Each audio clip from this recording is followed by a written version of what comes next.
Entonces, como lo habíamos conversado, entonces las complicaciones más frecuentes son infecciosas, sanguíneas, lesión de víscera hueca, lesión vascular.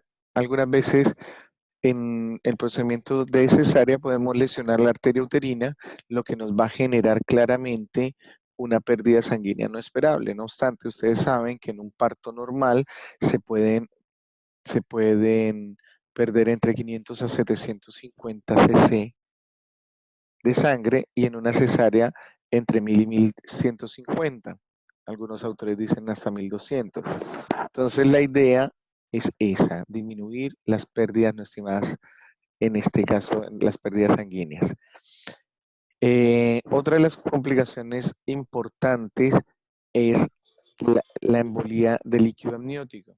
Recuerden ustedes que es una patología respiratoria fulminante que puede generar la muerte de nuestra paciente y no tenemos una forma clara de cómo se presenta fisiopatológicamente este suceso, pero puede costar la vida de nuestra paciente. Entonces debemos ser consecuentes y decirle a nuestras pacientes cuál es el riesgo innato de un procedimiento como la cesárea para que nosotros para que ellas tengan claridad y no crean, porque últimamente las pacientes consideran que la cesárea es como irse a cambiar el color del pelo. Entonces, es importante, si bien es cierto, es un procedimiento que a medida que uno lo hace de forma continua, es bastante simple desde el punto de vista mecánico, pero tiene importantes potenciales de complicación. Entonces, no podemos caer en el juego, en la trampa de decirle a nuestros pacientes que es un procedimiento fácil y que es lo más adecuado. ¿Ok? Hasta este momento, ¿alguna duda o alguna pregunta? Bien, asumo que no. Entonces, sigamos con las conclusiones. Dentro de las conclusiones importantes, básicamente podemos decir que no debemos realizar rasurado afeitado de la zona genital, sino tricotomía o la aplicación de cremas depilatorias es indicativo obligatorio de profilaxis antibiótica media hora antes, idealmente, de la realización de la primera incisión. Realizar un lavado profuso de la zona quirúrgica con clorexidina o con cualquier otro antiséptico para la preparación de la piel. Se debe realizar un alumbramiento activo dirigido para disminuir las pérdidas sanguíneas. La histerografía activa podría tener beneficios a corto plazo, pero sin embargo los estudios observacionales nos inducen a realizarla solo en pacientes con paridad cumplida. No debemos realizar el cierre peritoneal, no hay métodos alternativos bien evaluados para cerrar la aponeurosis de forma más rápida. Se debe cerrar el tejido celular subcutáneo cuando tiene un espesor mayor a 2.5 y se continúa el uso de sutura subcuticular para la piel para disminuir el dolor y los mejores resultados estéticos. Esa es la bibliografía que tenemos ahora para cesárea. Quiero que me cuenten si tienen alguna duda o alguna pregunta frente a lo que acabamos de conversar. Quiero escucharlos porque hoy estoy hablando mucho yo y ustedes no han hablado tanto. Dudas, preguntas, aportes. Bueno, no hay dudas, no hay preguntas. Bien, jóvenes. Entonces, lo que nos queda ahora, el- la, lo único, el último tema que nos queda ahora para cerrar el primer módulo es el tema de los cambios fisiológicos del embarazo, ¿ya? Y eso hace parte ¿de una qué? De una, es un epíteto importante de lo que estamos haciendo en este momento, porque hay muchas cosas que se desprenden de eso, hay muchas cosas que se van a desprender y muchas cosas que son fundamentales para explicarle a nuestros pacientes qué es lo que nosotros vamos y por qué se presentan determinado número de cosas durante el embarazo en cada uno de los órganos y en cada una de las estructuras, porque por ejemplo, muchas mujeres se preocupan en el inicio del control prenatal porque dicen, pucha doctor, es que estoy vomitando mucho y tengo miedo de que este vómito le haga mal a mi guagua. Tenemos que ser claros y concientizarlas de que primero que nada la guagua se encuentra en un sitio súper seguro. Segundo, que existe la interacción de ciertas hormonas que le van a generar a esa paciente esas molestias, esos vómitos, esa gingivorragia, todo ese tipo de cosas que son tan incómodas, pero que a la postre nos están mostrando de manera indirecta un aumento en la concentración de ciertas sustancias que van a permitir el crecimiento de nuestro bebé, llámese gonadotrofina coriónica humana y llámese también progesterona. También debemos conocer cómo se modifica la hemodinamia de nuestros pacientes cuando estamos conversando de la bulimia, de la fracción de eyección, etcétera, etcétera, etcétera. Debemos conocer también claramente cómo funciona el sistema respiratorio en una paciente embarazada versus una paciente no embarazada, de qué forma podemos determinar los cambios a nivel o los requerimientos de la paciente de determinadas sustancias, por ejemplo, del hierro, del calcio, y de otras sustancias fundamentales para el desarrollo normal de una gestación. ¿Por qué ocupamos, por qué ocupamos calcio? ¿Por qué ocupamos sulfato ferroso? ¿Qué implicaciones tiene el omega, el DHA, etcétera, etcétera, etcétera? ¿No es cierto? No sé si alguno ha revisado el tema, qué dudas o qué aportes tiene frente a eso. Porque están muy callados, ¿qué pasó? ¿Tan tristes? Ya. ¿Qué han revisado ustedes con respecto a los cambios fisiológicos del embarazo? A ver, se me ocurre, a ver, miremos aquí la lista. Jonathan, por ejemplo, ¿ha revisado algo de los cambios fisiológicos del embarazo? Jonathan, ¿me escuchan?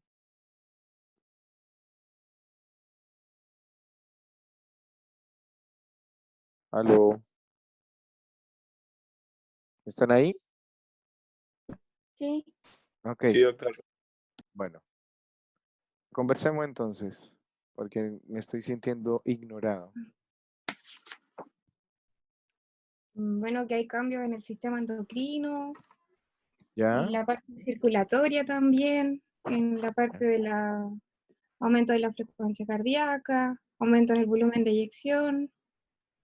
Ya, pero vamos eh, en orden. Empecemos a conversar en orden los cambios fisiológicos que podemos empezar a notar primero. Empecemos por la piel y las faneras. Cambios en la piel y en las faneras. ¿Qué pasa, por ejemplo, en la piel de una mujer embarazada versus a una mujer no embarazada? Hay hiperpigmentación. Aumenta la estimulación en las células de la coloración, o sea, los melanocitos, generando zonas de hiperpigmentación. ¿Perdón? el cloasma gravídico, que es la Muy manchita. bien, presencia de cloasma gravídico. ¿Qué más? La estría. Ya, pero las estrías no son fisiológicas del Son como embarazo. Ojo con eso, no es un cambio. ¿No tienen que ver con el cortisol, la síntesis de cortisol y todo eso? ¿Que aumenta? Aumenta levemente, pero tiene que ver, básicamente, es un complejo múltiple. Aumenta ciertamente la secreción de corticoide, a nivel, sobre todo el cortisol. Aumenta también la concentración de progesterona circulante y eso es un estímulo directo para las células de la piel. ¿De qué manera está estimulada? Básicamente aumentan la pigmentación de ella y no solo eso, sino también estimulan el folículo piloso y aumenta el crecimiento del vello local. Las zonas erógenas, sobre todo las zonas de protección, llámese pezones, llámese línea alba, aumentan la pigmentación, al igual que en los labios mayores y menores. ¿Ok? Entonces, toda la No, vulva, no escucho. Sí, dime, que dime. es el signo de Chadwick. Ah, bueno, eso es otra cosa, eso es a nivel cervical. ¿Ok? Pero A eso nivel de los sí, eso es lo que me estás no es describiendo. cuando se pigmentan un poco más las mucosas. Coloración, sí, se colocan como un color azul violáceo. Ujú. Ajá, el signo de tu expresidente, ex vicepresidente, Chadwick. Muy bien. ¿Qué otra cosa es importante en los cambios iniciales del embarazo? Recuerden que hay cierta fragilidad vascular, la que se ve reflejada con que, como nosotros decimos, no, es que en el embarazo hay cierta fragilidad capilar. Telangiectasia. Telangiectasias. Alguna presencia de telangiectasias, pero algo que es más frecuente todavía para las pacientes y que ellas lo preguntan de manera dirigida. ¿Alguno de ¿No ustedes puede tiene ser hijos? aparición de varices? Perdón, no escuché. ¿Varices quizá? No, eso no habla de fragilidad capilar, eso habla más de insuficiencia venosa. Ok. Pero, ¿alguien de ustedes es mamá? No, bueno. No. ¿Alguno de Yo, ustedes? Bueno, la que me dijo yo, ¿quién fue? Romina, Romy, cuando tú estabas embarazada, ¿qué pasaba cuando te ibas a cepillar los dientes? ¿sangran más? Ah, ok, hay un sangrado gingival, ¿no es Sí, cierto? sí. Ah, ok, entonces es otra de las formas en las cuales algunas pacientes le hacen saber a uno que pueden llegar a sentir molestias gingivales y por eso es que nosotros y ustedes van a ver que en el plan obligatorio de salud está indicado que nuestras pacientes tengan evaluación odontológica. Eso no es por antojo, es porque las pacientes tienen mayor posibilidades de ser invadidas por un bichito que nosotros detectamos, que es el estreptococo del grupo B, y tenemos que estarlo monitorizando de manera continua de una u otra manera, porque si no lo hacemos, pues estas pacientes van a verse afectadas, y no solo las pacientes, sino más que las pacientes, nuestro feto. ¿Ok? ¿Qué otra cosa a nivel de lo fácil, de lo que es cavidad oral, por ejemplo? Ya hablamos de la gingivorragia. A su vez también hay mayor frecuencia de epistaxis, ustedes lo saben, ¿no es cierto? ¿Qué otra cosa saben de los cambios fisiológicos?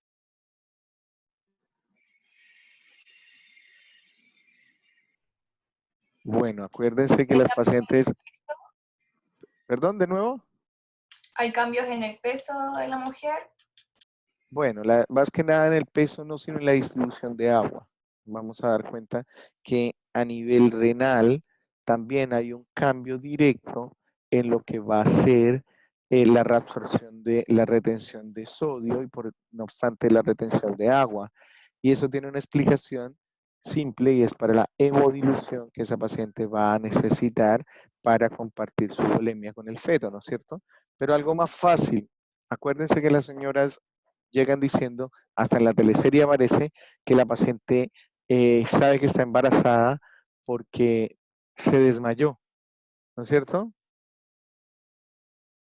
Sí. Ah, bueno, entonces empiezan a hacer episodios de síncope, empiezan a hacer episodios de lipotimias y eso se debe en gran parte a que empiezan a hacer periodos de hipoglicemia precoces. Otra cosa importante es que las señoras dicen, doctor, es que vomito, vomito y vomito. ¿Han escuchado? Sí. Bueno, eso ¿por qué se presentan los vómitos durante el embarazo? Tres cosas, tres explicaciones para las cuales nosotros podemos hablar de los vómitos durante el embarazo. ¿Podría ser por una alteración en el diafragma?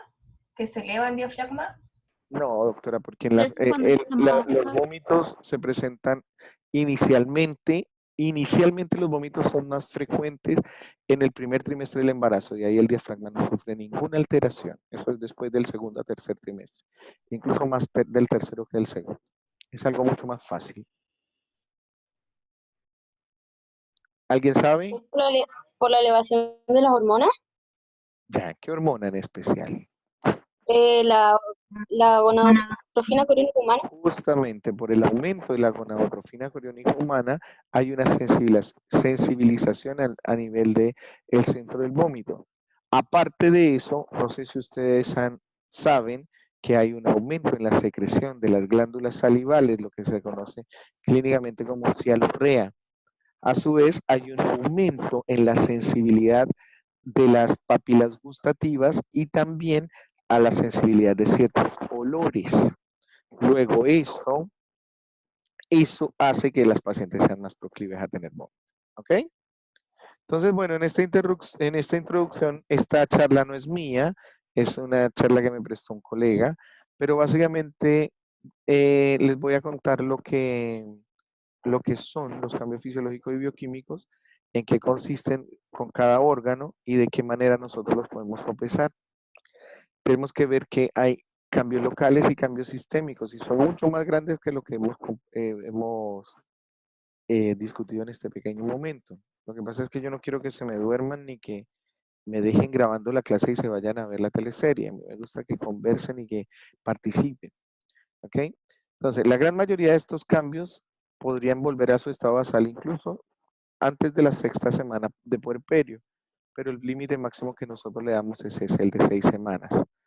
Entonces, básicamente en la cavidad oral, como les decía yo, hay aumento en la salivación, porque de una u otra forma hay un edema a nivel de la faringe, hay mayor dificultad para tragar, a mayor salivación disminuye también el pH, lo que también podría generar un aumento en los daños a nivel de los dientes y las encías. Hay una hipertrofia gingival y una hiperemia gingival, lo que genera la gingivorrafia, que era lo que estábamos comentando, el épulis del embarazo, también hay, esto puede llegar rápidamente a cambiar en el puerperio. La motilidad gastrointestinal, gracias a la progesterona, está disminuida, entonces básicamente el vaciamiento gástrico no se disminuye, salvo en el... Dígame, doctora. Disculpe que lo interrumpa, pero deberíamos estar viendo algo en la pantalla. Es que se ve como una línea blanca. ¿No se ve nada?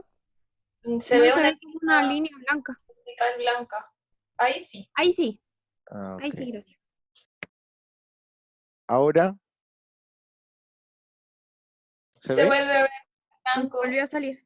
Ah, entonces dejémoslo ahí. Espérenme un poquitito, yo extiendo un poco la pantalla Ahí y sí. ahí se va a ver un poco mejor. Mejor, ¿cierto? Sí. Entonces, la motilidad gastrointestinal hace que la progesterona disminuya la producción de motilina, que es la encargada de estimular la musculatura lisa. Entonces, por eso ustedes ven que las pacientes tienen 6 a 7 semanas de embarazo y creen que la guata les creció de forma brutal. No es así, porque el útero antes de la semana 14 no ha salido de la pelvis verdadera. ¿Ok? Entonces, lo que ustedes van a notar es la distensión intestinal, porque a menor motilidad, mayor fermentación de los alimentos, mayor producción de gas y obviamente mayor lentitud en el peristaltismo. Ahora, es importantísimo que ustedes manejen este término. El vaciamiento gástrico no está disminuido durante el embarazo, salvo durante el trabajo de parto. Y eso es especialmente tras la anestesia. Luego, todas las pacientes embarazadas se consideran como pacientes con estómago lleno. ¿Ok? La disminución, obviamente, del tránsito intestinal, aparte del aumento de la fermentación, también aumenta la absorción de agua. Si a eso ustedes le suman que muchas mujeres requieren el consumo de suplementos de hierro, pues eso va a generar una constipación bastante importante, lo que aumenta la prensa abdominal y la valsalva que realizan las mujeres en el momento de las deposiciones y eso va a poder generar hemorroides en esas mujercitas embarazadas. En el esófago y el estómago, básicamente, la producción del ácido clorhídrico es variable. Está aumentada en el primer trimestre. Además, la gastrina, también gracias a la placenta, aumenta significativamente, resultando un mayor volumen gástrico y un menor pH. Las ondas peristálticas del esófago disminuyen y es por eso que a partir del segundo trimestre se empieza a notar un mayor reflujo gastroesofágico, a su vez por la dilatación, porque se pierde el tono del esfínter esofágico inferior. ¿Ok? Si a eso ustedes le suman el aumento, el ascenso del útero y la presión negativa que ejerce, la presión caudal que ejerce sobre el estómago, pues eso va a incrementar la sensación de reflujo y la esofagitis por reflujo en nuestros pacientes. Cuando crece el útero, el intestino se desplaza hacia arriba y hacia medial y el apéndice se puede desplazar incluso hacia el flanco derecho y se puede confundir una apendicitis con una colecistitis. También es frecuente que se exacerben los problemas, bueno, esta es una foto de un útero y un intestino, para que ustedes vean más o menos la situación del intestino, cómo está el transverso, y allá arriba, pues básicamente, Doctor, dígame, Creo doctor. que no se no ve. estamos viendo la imagen que usted dice. Claro. Estamos en la diapositiva de tracto gastrointestinal. Se ve solamente esto. Ahora, No, Tampoco. escucha, bueno, no importa. De todas maneras, en el video que les voy a mandar, se van a ver las imágenes y voy a subir también el PPT, ¿ok? Para que no... ya, gracias. Bien. Otra cosa importante es que la función de la vesícula biliar se encuentra alterada porque hay una hipotonía de la musculatura lisa. A su vez, al haber mayor tiempo de vaciamiento, obviamente pues hay mayor estasia, mayor viscosidad y mayor riesgo de producción de litiasis. Como les dije anteriormente, los esfínteres disminuyen su tono y es muy frecuente que durante el embarazo se exacerbe la patología biliar. Y es por eso que es mucho más frecuente encontrar pacientes con colecistitis por colelitiasis gracias al desplazamiento de dichos cálculos. ¿Ok? Lo que sí es importante es que no hay cambios a nivel de la estructura de la bilis, pero cuando hablemos de colestasia intrahepática del embarazo, vamos a darnos cuenta que una patología que es importante es esta, gracias a que por la concentración de algunos estrógenos y alteración de la saponificación de algunos ácidos grasos, se puede producir la liberación de ácidos grasos libres a la circulación sanguínea, lo que va a producir prurito, que después les voy a explicar con mayor detalle en qué consiste la patología. En el hígado básicamente no hay cambios en su forma ni en su tamaño, pero las fosfatasas alcalinas tienden a aumentar, incluso a duplicarse por aumento de las isocimas placentarias. ¿Ok? Puede disminuir la albúmina plasmática y un ligero aumento de las globulinas. Por lo tanto, si nosotros hacemos una comparación, podría haber una disminución del índice de albúmina globulinas y lo que en no embarazadas está determinado como un daño hepático, en estas pacientes no sería tal. Ya saltémonos del tracto gastrointestinal a los riñones y el tracto urinario. Hay una dilatación renal, hay un aumento en la longitud de más o menos 1 a 1.5 centímetros y la pelvis renal se dilata hasta 70 ml promedio versus en una no embarazada es de 10 ml promedio. Los uréteres también se dilatan, sobre todo básicamente en el estrecho superior, y es mayor a derecha y también se elongan un poco y se ensanchan. Eso es importante cuando ustedes estén estudiando alguna paciente con embarazada con una urolitiasis o alguna paciente con sintomatología, con sintomatología urinaria, porque van a informarles en el TAC o en la ecografía, habitualmente pedimos resonancia o ecografía, que la paciente tiene dilatación de la pelvis renal. Por ejemplo, una paciente que ustedes operaron de una cesárea y posteriormente la paciente está oligúrica y uno cree que de repente ligó uno de los dos uréteres. Entonces, tiene uno que saber que fisiológicamente la pelvis renal derecha puede estar un poquitito dilatada a expensas de la izquierda, para que digan, chuta, ligamos el uréter, pucha, nos fuimos a la B, para que se queden tranquilos. ¿Ok? Todo esto que les estoy hablando también es importante porque lleva a éxtasis urinario, incluso hasta 200 ml de orina residual. Entonces, si nosotros hacemos un recorderis y vemos que las pacientes, todas ustedes, niñitas, tienen una uretra corta, a eso le sumamos que la capacidad vesical a medida que el útero va comprimiendo la vejiga disminuye, pues vamos a encontrarnos con que van a tener un aumento en la frecuencia miccional. Y hay muchas niñitas que son fanáticas a aguantar el deseo de orinar.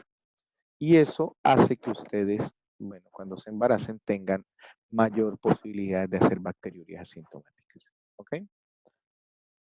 Bueno. Después les voy a mostrar unas imágenes de la dilatación de los uréteres y de la pelvis.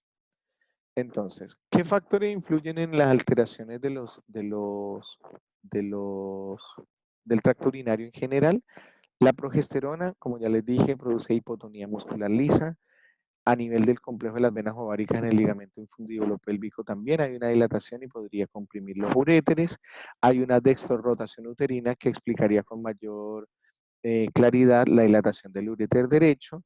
Además, hay una hiperplasia de la musculatura lisa en el tercio distal, lo que genera que haya mayor dilatación proximal. Y también se van a ver otros cambios que son importantes, como los cambios en la función renal.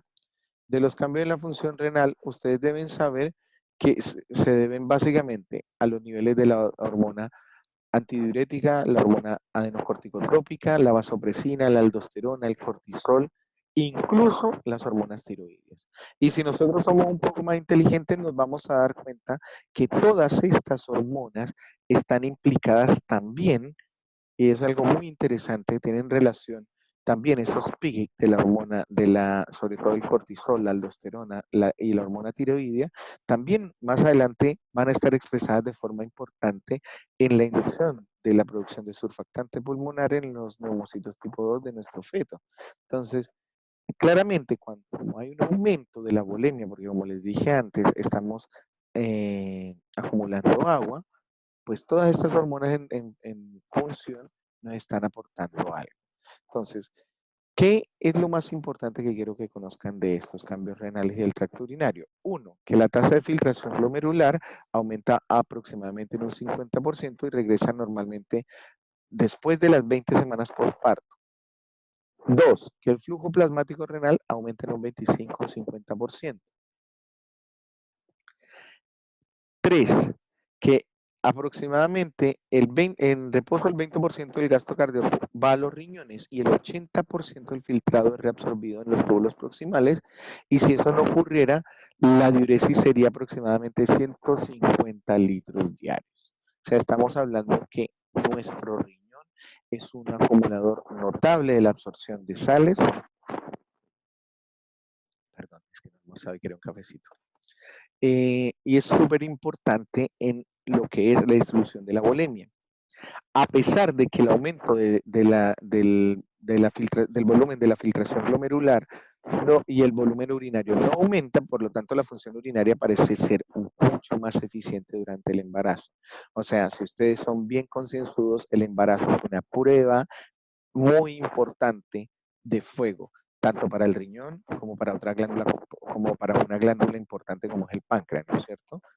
El aumento de la filtración glomerular también aumenta el clearance de creatinina. Entonces es por eso que si ustedes tienen una paciente con una patología crónica, al inicio del embarazo deben ver cómo está la creatinemia en esas pacientes. ¿Por qué? Porque podemos pensar que la alteración, porque si ustedes lo ven en una paciente no embarazada, la creatinemia es de alrededor del 0.67 más o menos 0.14 miligramos por 100 ml, versus en la paciente embarazada que disminuye a 0.46 más o menos 13. O sea, podemos estar pensando que la creatinemia de nuestra paciente está alterada y que esa función renal está alterada, y relacionarlo con embarazo, y mentiras que puede ser una patología crónica que la paciente traiga ya previamente. ¿Ok? ¿Hasta ahí alguna duda, alguna pregunta, muchachos?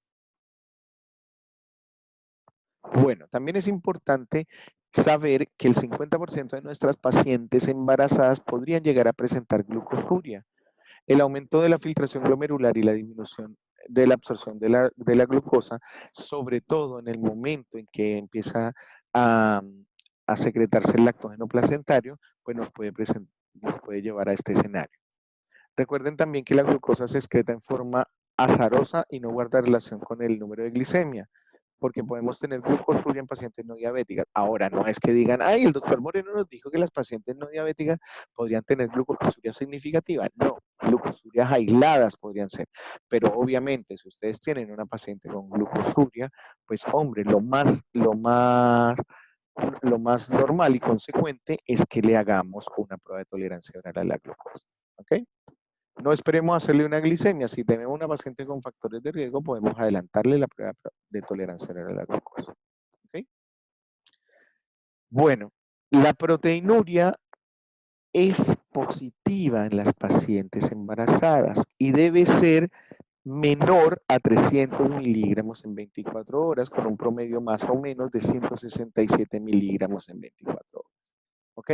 O sea, si ustedes tienen una paciente que tenga proteinuria durante el embarazo, no se asusten, ustedes van a ver que la gran mayoría de estas pacientes está alrededor mayor a 100 miligramos y puede tener incluso hasta 300 en 24 horas. Perdón.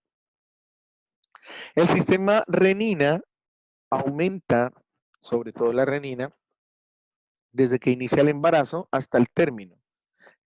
Al igual que en las embarazadas normales, hay una resistencia a la angiotensina 2, hay en el embarazo hay un aumento de la renina y la angiotensina 1. La vejiga, bueno, ya les dije, disminuye su capacidad y aumenta la presión vesical, lo que va a verse expresado en las pacientes como polaquiuria. ¿Ok? Hay alteraciones hematológicas que no vamos a tocar el día de hoy, pero que les voy a dejar para que las estudien. ¿Dudas o preguntas? ¿Por qué estoy cortando faltando 5 minutos? Porque necesito que programemos la primera prueba parcial. ¿Dudas, preguntas?